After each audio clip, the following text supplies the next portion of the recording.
শহরে উদ্যানগুলি শহরের কনক্রিটে সবুজের ছোঁয়া আনার একটি অনন্য উপায়।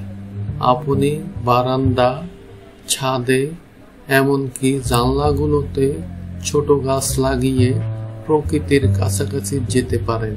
এটি কেবল সৌন্দর্যই নয়, মনের শান্তি এবং সুস্থতার জন্য একটি দুর্দান্ত উপায়। শহরের উদ্যানগুলি আমাদের পরিবেশের ভারসাম্য বজায় রাখে, স্বাস্থ্য বজায় রাখে এবং জীবনের মান উন্নত করে। এই ক্ষুদ্র উদ্যোগগুলি খাদ্য নিরাপত্তা, বিষমুক্ত খাদ্য এবং জলবায়ু পরিবর্তনের সাথে অভিযোজন সমর্থন করে। তাই আজই শুরু করুন শহরে বাগান, ছড়িয়ে দিন সবুজের সৌন্দর্য।